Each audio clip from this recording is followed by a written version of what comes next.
Hello students, welcome to B2 Learning. Myself Devin Kataria and I am your physics mentor. So beta, I welcome you all to the third lecture, है ना, third part of circular motion.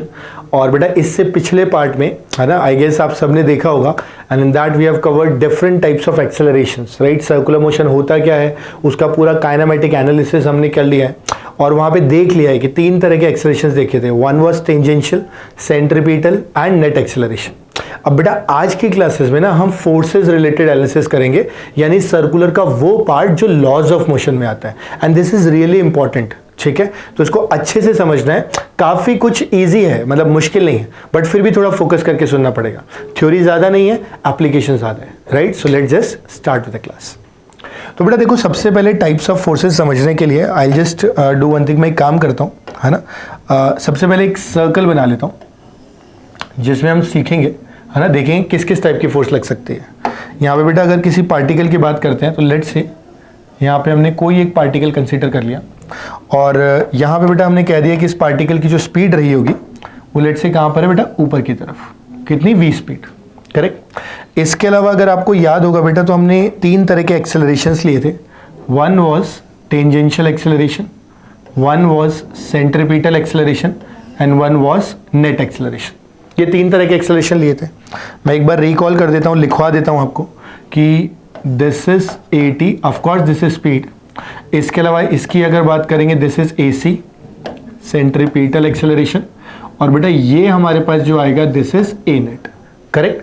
तो ये जो tangential acceleration था ये वो acceleration था जो बॉडी की स्पीड चेंज करने में हेल्प करता है, राइट। इसीलिए इसको dv/dt लिखा करते थे। ये हमेशा वेलोसिटी के अलोंग लगता है।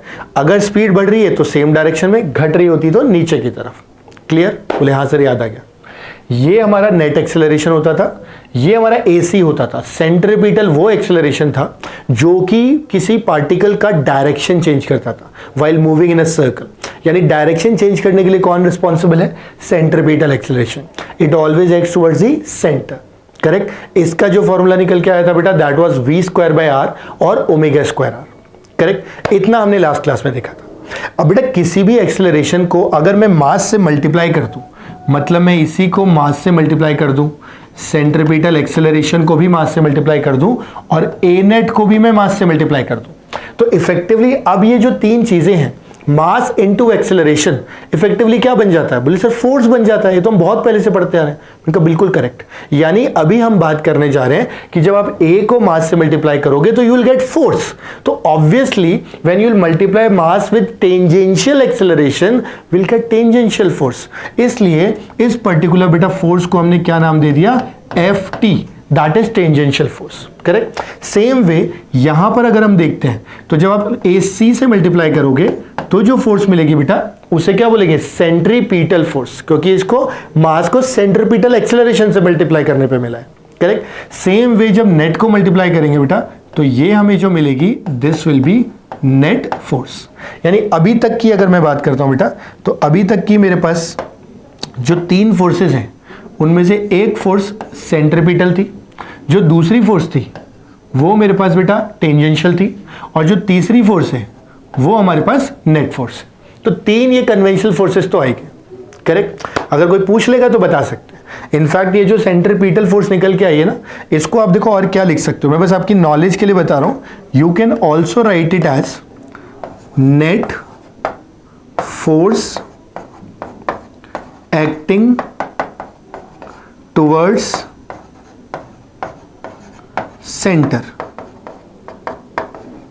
यानी कि अगर मुझसे पूछा जाए कि भाई ये सेंट्रीपिटल फोर्स इफेक्टिवली होती क्या है, तो very easily I can tell कि ये वो फोर्स है जो नेट फोर्स है जो सेंटर की तरफ लगती है। बोले ठीक है सर, मतलब ऐसे समझो कि मान लो मैंने एक पत्थर बांधा रस्सी से और घुमाना शुरू कर दिया, तो रस्सी में टेंशन आएगी ना जो घुमाएगी और सेंटर की तरफ लगेगी, वो रस्सी की जो टेंशन है उसी को सेंट्रीपिटल बोल देंगे। बोले ठीक है सर। मान लो मैं अर्थ और सन की बात करता हूं, तो जो अर्थ है वो सन के चारों तरफ घूम रही है ग्रेविटेशनल फोर्स की हेल्प से। ग्रेविटेशनल फोर्स हमेशा कहां लगती है? टुवर्ड्स द सन, सेंटर की तरफ। That gravitational force is centripetal force. बोले ओके सर, गुड। एक इलेक्ट्रॉन है और वो एक न्यूक्लियस के चारों तरफ घूम रहा है बिकॉज ऑफ इलेक्ट्रोस्टैटिक फोर्स, जो कि हमेशा कहां लगती है? सेंटर की तरफ। Electrostatic force will become centripetal force. So centripetal force is not a new force. Effectively जो भी फोर्सेस सेंटर की तरफ लग जाती है नेट, उसी को सेंट्रीपिटल फोर्स कहते हैं। That is just to understand the concept, correct. इसके अलावा बेटा अपने को इसका ज्यादा यूसेज नहीं है। हम एक और फोर्स होती है जिसको समझेंगे और उसी को न्यूमेरिकल्स में अप्लाई करेंगे, जिसे हम बोलते हैं centrifugal. So let me explain that. जब मैं सेंट्रीफ्यूगल की बात करूं, सो देखो कितना आसानी से समझ सकते हैं। ये जो बॉल घूम रही है सर्कल में, ये एक नॉन इनर्शियल फ्रेम है। बोले हाँ सर।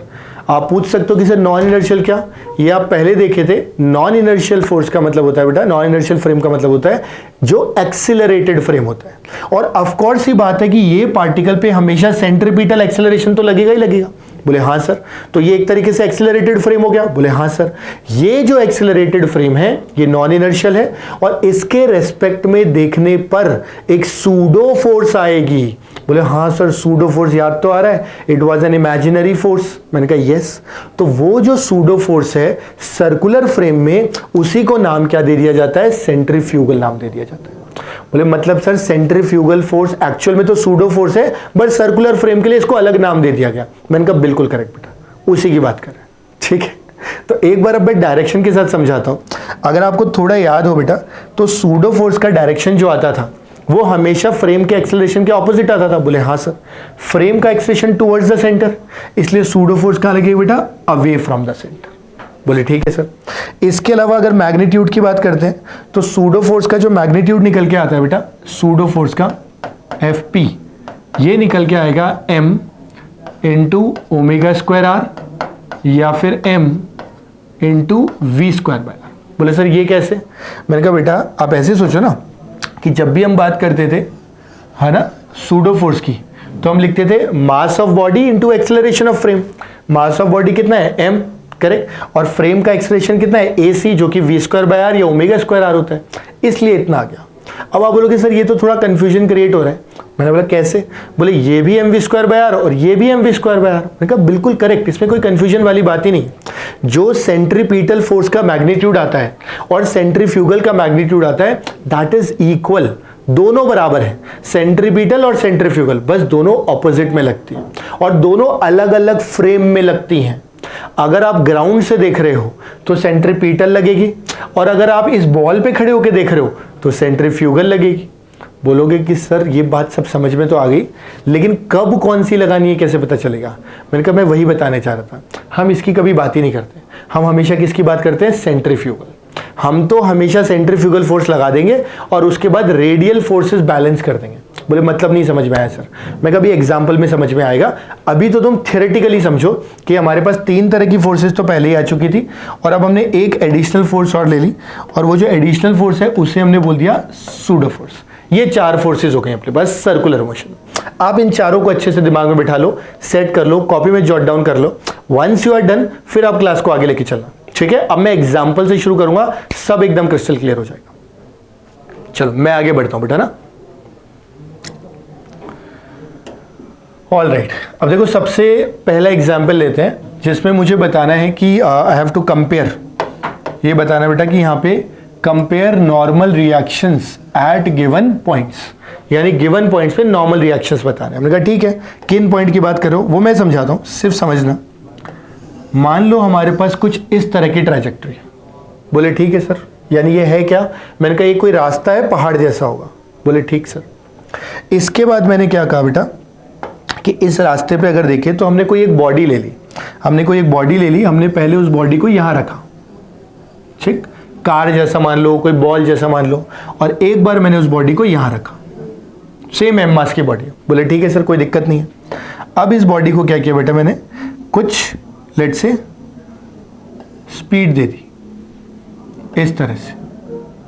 बोले ठीक है सर, इसमें भी कोई दिक्कत नहीं है।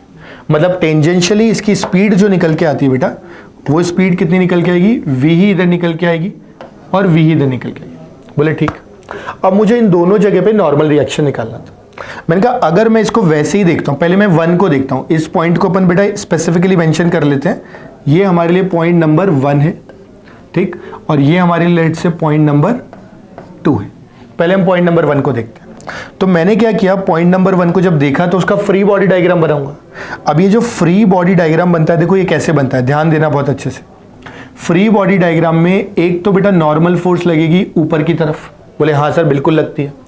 एक इसका mg लगेगा नीचे की तरफ, बोले हाँ सर वो भी लगता है। इसके अलावा अगर आप थोड़ा ध्यान से देखोगे, है ना, इसके अलावा अगर आप बेटा थोड़ा ध्यान से देखोगे तो क्या ये मुझे एक ऐसे सर्कल का पार्ट नहीं दिखाई देगा? बोले बिल्कुल दिखाई देगा सर। और सर्कल का पार्ट होगा तो ये जो सर्कल है बेटा इसका सेंटर यहाँ नहीं आएगा? बोले बिल्कुल आएगा सर। अब ये जो सेंटर बेटा यहाँ पर आएगा, है ना, ये जो सेंटर यहाँ पर आएगा, आप ऐसे समझो इस सेंटर से सेंट्रीफ्यूगल कहाँ जाएगा? अवे। अभी आपको पिछले एग्जांपल में बताया भी था कि सेंट्रीफ्यूगल फोर्स हमेशा सेंटर से कहाँ जाता है? आउटवर्ड जाता है। तो ये अगर सेंटर है तो सेंटर से कहाँ जाएगा? दूर। मतलब हमारे पास एक और फोर्स आएगी सेंट्रीफ्यूगल, जो कि नई फोर्स आ गई। बोले ठीक है सर। मतलब ये कि हमारे पास कौन कौन सी फोर्सेस आ गई बेटा? एक नॉर्मल, एक हमारे पास क्या निकल के आ गया? mg, और एक हमारे पास निकल के आ गया सेंट्रीफ्यूगल, जिसे हम कह सकते हैं mv²/r। इतना काम तो आपको करना ही करना है। ये फ्री बॉडी डायग्राम बना है, मतलब सर्कुलर के अंदर कोई बहुत रॉकेट साइंस नहीं है। जो पहले फ्री बॉडी डायग्राम बना रहे थे वही बनाना है। एक एक्स्ट्रा सेंट्रीफ्यूगल फोर्स लगा देनी है, और वो कहां लगा देनी है बेटा? सेंटर से आउटवर्ड्स, बाहर की तरफ। बोले ठीक है सर, इतना तो कर सकते हैं। उसके बाद बेटा इस रेडियस के अलोंग इक्विलिब्रियम एस्टेब्लिश कर दो। मतलब जितनी फोर्स नीचे उतनी फोर्स ऊपर की तरफ। यानी यहां मैं सीधे सीधे बोल सकता हूं, from here I can right कि n1 ऊपर की तरफ, इसको n1 बोल देते हैं बेटा ना, प्लस mv²/r, ये भी ऊपर की तरफ, इक्वल टू mg कहां पर? नीचे की तरफ। यहां से n1 कितना निकल के आ जाएगा? n1 will be equal to mg minus mv²/r। बोले हाँ सर, ये बात एकदम क्लियर हो गई। इनका बहुत बढ़िया। तो दिस इज हाउ नॉर्मल निकाल सकते हैं। अगर बोलते हैं कि सर इस एग्जाम्पल में क्या करेंगे, मैं समझाता हूं। इस एग्जाम्पल में भी अगर बेटा देखेंगे तो मान लो ये भी किसी एक सर्कल का पार्ट रहा होगा इस तरीके का। बोले हाँ सर, ये तो देखते ही समझ में आ रहा है। इनका बढ़िया। अब फ्री बॉडी डायग्राम बनाते हैं। जब फ्री बॉडी डायग्राम की बात करेंगे, है ना, फ्री बॉडी डायग्राम की, तो बेटा देखो नॉर्मल इसके लिए भी ऊपर लगेगा, mg इसके लिए भी नीचे लगेगा। इसका सेंटर यहां है तो सेंट्रीफ्यूगल बाहर की तरफ, सेंटर से अवे। ये फिक्स बना लेना भाई, हमेशा फोर्स या तो टुवर्ड्स द सेंटर या तो अवे। सेंट्रीफ्यूगल हमेशा क्या होती है? सेंटर से बाहर की तरफ। यानी यहां पे जो एडिशनल फोर्स आएगी बेटा वो इस तरफ आएगी, जो न्यू फोर्स अपनी आएगी। करेक्ट। यानी कि अगर मैं लिखना चाहूंगा तो यहां पर बहुत क्लियरली मैं लिख सकता हूं कि n2 इस तरफ आएगा, mg इस तरफ आएगा, और सेंट्रीफ्यूगल फोर्स कहां आएगा? इस तरफ। एक बार ये किया फिर बात खत्म। वही इक्विलिब्रियम, रेडियल इक्विलिब्रियम। जितनी फोर्स टुवर्ड्स द सेंटर उतनी force away from the centre. Inward force equal to outward. That means very clearly I can write it here कि यहां पे हम लिख सकते हैं n2 equal to mg plus mv²/r। बात समझ में आती है? यानी कि यहां से बेटा अपने को क्या निकल के आ गया? n2। अब दिख रहा है यहाँ पे mg में से माइनस हो रहा है, या mg में से क्या हो रहा है? प्लस हो रहा है। सो देयरफॉर हम बहुत इजीली ये चीज लिख सकते हैं that eventually I can right n2 will be greater than n1। बात समझ में आती है? यानी यहां नॉर्मल रिएक्शन ज्यादा होगा और यहां पे नॉर्मल रिएक्शन क्या होगा? कम होगा। और कितना होगा वो भी कैलकुलेट कर लिया। So this is how we can evaluate the normal reaction at different points. That's not a big thing.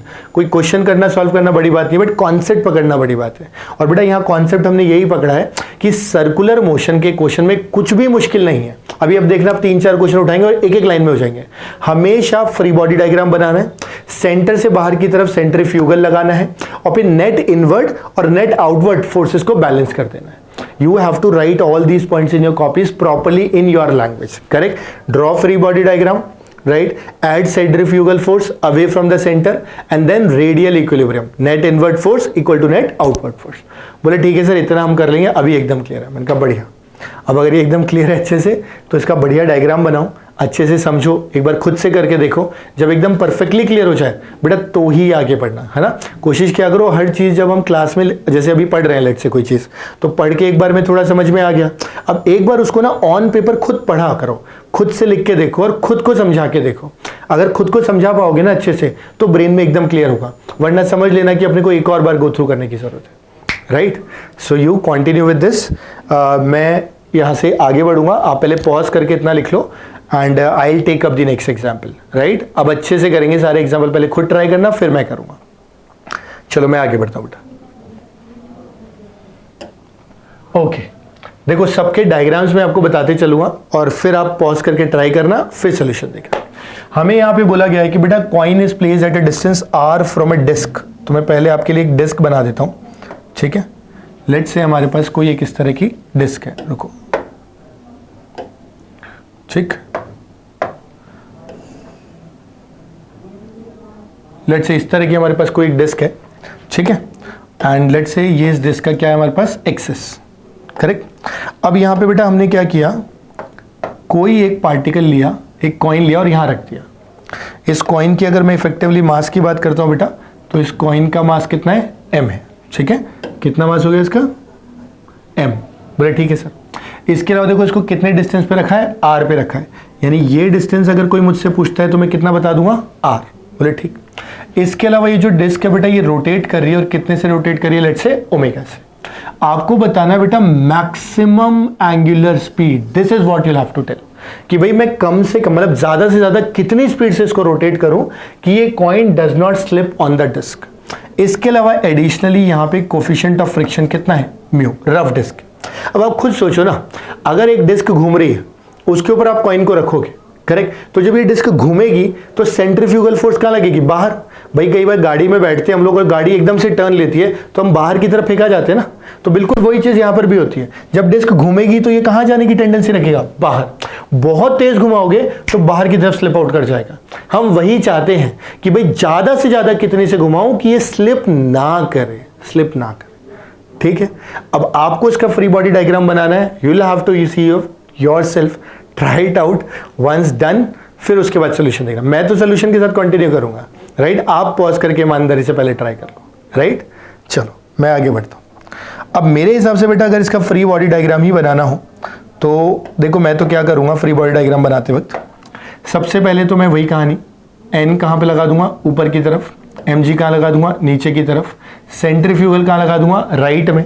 और सेंट्रीफ्यूगल जब इसे यहां धक्का देगा तो इसे रोकने के लिए जो मेरी सेंट्रीफ्यूगल फोर्स निकलेगी वो कहां लगेगी, टुवर्ड्स द सेंटर। यानी यहां से अगर देखते हैं तो यहां से इतनी बात तो समझ में आती है कि नीचे की तरफ लग रहा है mg, इस तरफ लग रहा है नॉर्मल, इस तरफ लग रहा था centrifugal which was m omega square small r, correct. इसके अलावा यहां पर जो रोकने के लिए फ्रिक्शन फोर्स आएगी वो F, क्लियर है, बोले हाँ सर। अगर मैं चाहता हूं कि स्लाइड ना करे मैक्सिमम ओमेगा पे भी, तो F को कितना होना पड़ेगा, m ओमेगा स्क्वायर r, बोले ठीक है सर। जितनी फोर्स अंदर उतनी फोर्स बाहर, अगर स्किडिंग नहीं करानी, बोले ठीक। F जो है वो तो म्यू इंटू नॉर्मल लिखा जा सकता है, बोले हाँ सर, लिख देते हैं। Mu into normal equal to m omega square r। जहां तक नॉर्मल की बात है बेटा, ये जो नॉर्मल है ये नॉर्मल अपना किसके बराबर होगा, mg के बराबर होगा, बोले बिल्कुल होगा। तो लिख देते हैं यहां पर म्यू n की जगह mg equal to m omega square r, बोले ठीक है सर। अब यहां से बेटा अगर देखेंगे तो यहां से हमको देखो क्या दिखाई दे रहा है कि m से m क्या हो जा रहा है, कैंसिल, m से m कैंसिल हो जा रहा है। तो इफेक्टिवली जो हमारे पास बच रहा है that was omega square equal to mu G by R, correct. और यहां से बेटा अगर ओमेगा का स्क्वायर हटाएंगे, ये हटा सकते हैं ना, तो यहां पे अपने को क्या मिल जाएगा, अंडर रूट। यानी हमें यहां से बेटा क्या निकल के आ गया, देखो अपने को यहां से निकल के आ गया omega equal to root mu G by R, and this is its maximum value. इससे थोड़ा भी ज्यादा करेंगे तो फिर ये मैक्सिमम फ्रिक्शन से ज्यादा हो जाएगा और ये क्या कर जाएगा, फिसल जाएगा। भाई फ्रिक्शन की तो एक कैपेसिटी होती है ना, म्यू एन से ज्यादा रोक नहीं सकता। तो सेंट्रीफ्यूगल इसे इधर धक्का दे रहा था, फ्रिक्शन इसे अंदर पकड़ रहा था, फ्रिक्शन की मैक्सिमम कैपेसिटी म्यू एन तक थी, उतने तक का धक्का ये झेल सकता है। उस हिसाब से अपन ने फोर्स बैलेंस करके क्या निकाल दिया, ओमेगा निकाल दिया, करेक्ट। अभी देखो क्वेश्चन मुश्किल नहीं है, करना क्या था, वही सेम फ्री बॉडी डायग्राम, बस एक एक्स्ट्रा फोर्स निकल के आ गई m omega square R, clear. तो आपसे जैसे ही सर्कल में कोई बॉडी घूमते हुए दिखे, सेंटर से बाहर की तरफ सेंट्रीफ्यूगल लगाओ और जितना फोर्स अंदर उतना फोर्स बाहर, बोले ठीक है सर, बढ़िया है, कोई दिक्कत नहीं, एकदम परफेक्टली समझ में आ गया। चलो बढ़िया, गुड, वेल डन देन, ठीक है। अब एक बार इसको आप कॉपी कर लो सोल्यूशन अपनी कॉपी में, and I will take on the next example, ठीक है। अगला एग्जाम्पल देखते हैं, ठीक है बेटा। चलो आगे बढ़ता हूं, देखो जरा ये वाला जो पार्ट है बेटा, a block is placed along the wall of A rotating cylinder. तो मैं पहले आपको डायग्राम अगेन जैसे मैंने कहा था, तो मैं आपको डायग्राम बना के दिखा देता हूँ पहले, है ना। तो आप ऐसे समझना कि बेटा अपने पास कोई एक सिलेंडर है, ठीक है, और ये सिलेंडर लेट से कुछ टेढ़ा हो गया, ठीक। मान लो ये ऐसा सिलेंडर है कोई,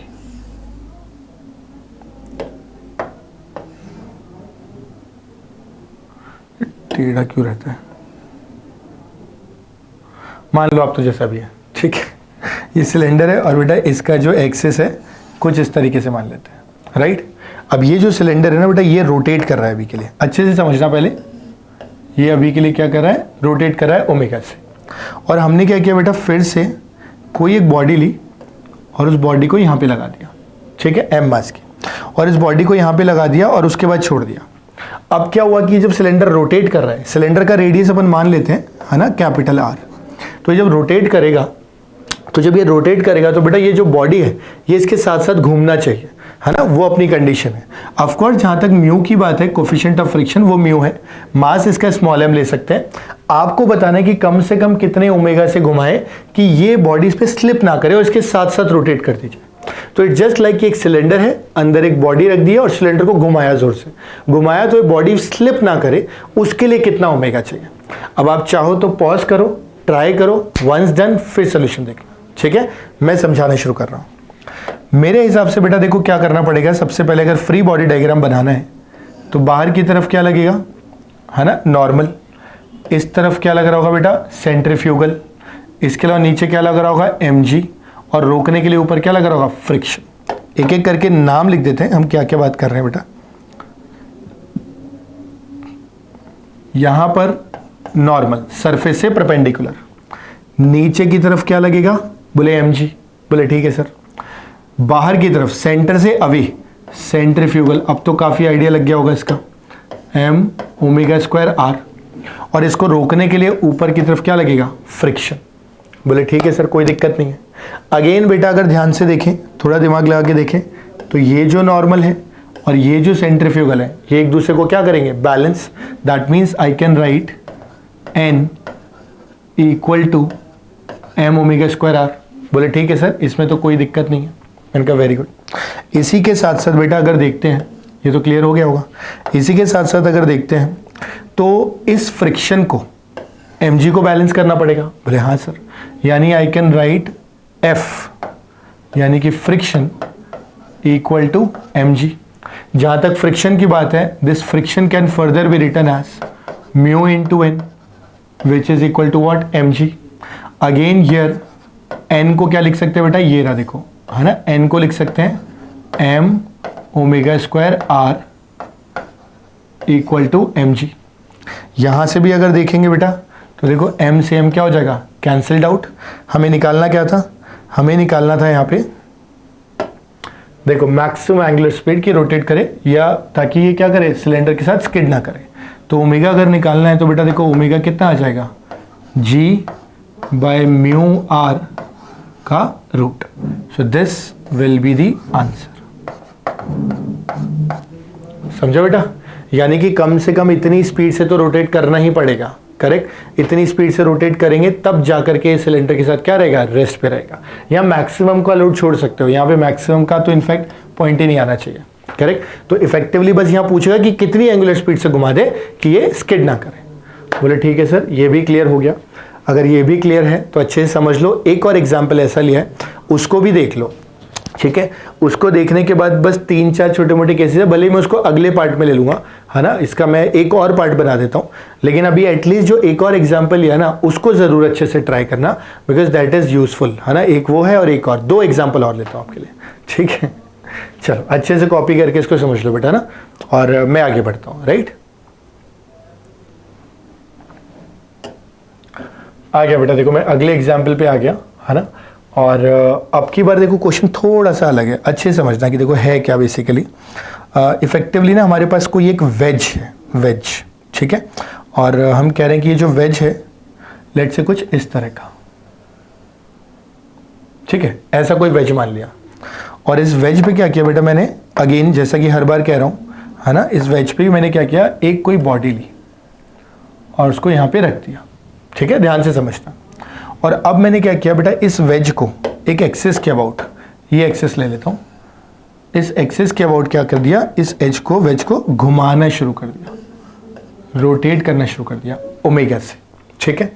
जब ऐसा किया, अभी ये स्मूथ है, यहाँ पे कोई फ्रिक्शन वगैरह नहीं है, so I can directly write that this wedge is actually smooth, ठीक है, स्मूथ है। और इस पे रख के इसको पूरे को घुमाना शुरू कर दिया। जब घुमाया तो मुझसे पूछा गया कि भाई ये वाली एंगुलर स्पीड बताओ कि ब्लॉक जो है वो वेज के साथ रोटेट करे, वेज के साथ रोटेट करे, मतलब ना तो ऊपर स्लिप करे और ना तो नीचे आए। बोले ठीक है सर, ऐसा करते हैं। इसमें एक चीज का और जो ध्यान रखना बेटा वो ये कि जब ये घूमेगा सर्कल में, है ना, सर्कल बनेगा ना इसका, तो लेट से इसका जो सर्कल बन रहा है वो सर्कल कुछ इस तरीके से बन रहा है, लेट से ऐसे कुछ बनेगा, ठीक है, इस तरीके से, बल्कि इसको थोड़ा सा और इस तरफ रख सकते हैं, इस तरीके से, मतलब एक्सिस से अगर देखेंगे तो कुछ इस तरीके का सर्कल बन रहा होगा, करेक्ट। तो ये जो सर्कल बना है ना बेटा, इसका रेडियस हमारे पास है, इसका रेडियस हम कितना मान लेते हैं, आर मान लेते हैं, ये लो, मास इसका कितना मान लेते हैं, एम मान लेते हैं। अब आपके पास सारा डेटा आ गया। तो बेसिकली हुआ क्या होगा, एक वेज लिया, वेज पे ब्लॉक रखा और वेज को घुमाना शुरू किया। वेज को घुमाएंगे तो उसके साथ साथ पार्टिकल भी सर्कल में घूमेगा।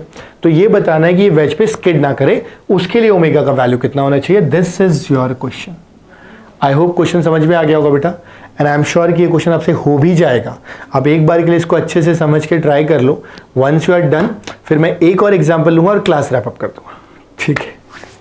चलो, you pause it, try it, I am moving ahead with the solution.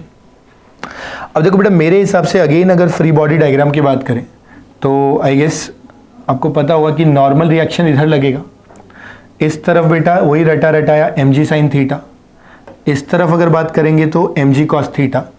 इसके अलावा एक सेंट्रीफ्यूगल हमेशा जो सेंटर होता है उससे बाहर की तरफ, तो इस सर्कल का सेंटर यहाँ है, इसलिए सेंट्रीफ्यूगल इस तरफ, करेक्ट। देखो मैं आपको लिख के भी दिखाता हूँ तो थोड़ा और क्लैरिटी आ जाएगा।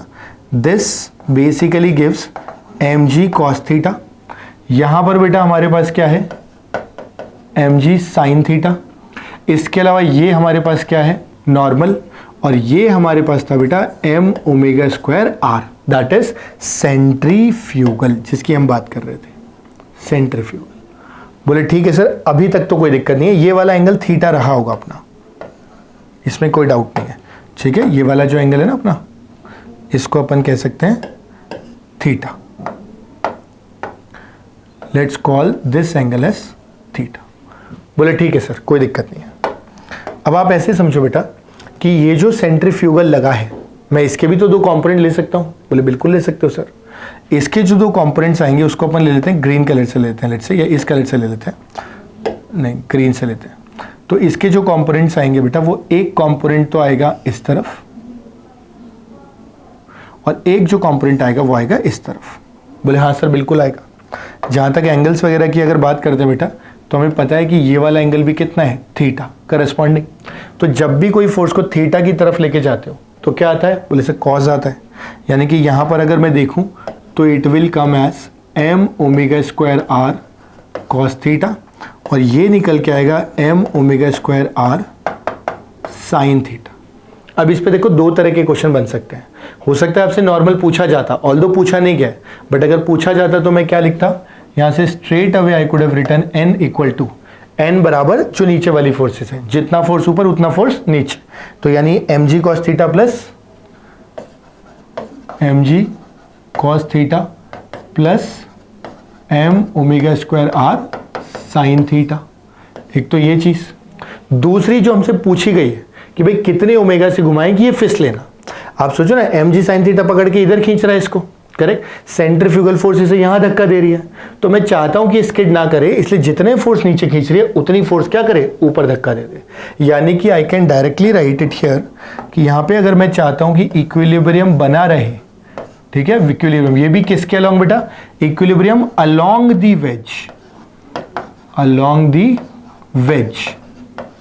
तो I can write in that particular case ये वाला फोर्स और ये वाला फोर्स एक दूसरे को बैलेंस कर दे, यानी कि mg sine theta equal to m omega square r cos theta, correct. यानी कि यहाँ से अगर देखेंगे तो जो हमें चाहिए वो लिख सकते हैं, यहाँ से हमें जो चाहिए वो है बेटा ओमेगा।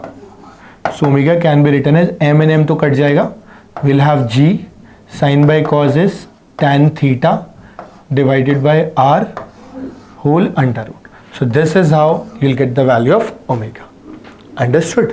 तो बेटा मेरे हिसाब से बहुत मुश्किल क्वेश्चन तो नहीं है, ऑफ कोर्स अच्छा क्वेश्चन है ना, इसमें तो कोई डाउट नहीं है, बट मुश्किल नहीं है, मैं ये नहीं बोलूँगा कि मुश्किल है, ठीक है। तो थोड़ा दिमाग से अच्छे से समझते हुए चलना है, फ्री बॉडी डायग्राम बनाना है, सेंट्रीफ्यूगल लगाना है, कंपोनेंट्स लेने हैं, और स्किडिंग नहीं कराने के लिए जितनी डाउनवर्ड फोर्स है अलोंग द वेज उतनी अपवर्ड अलोंग द वेज कर देना है। क्लियर?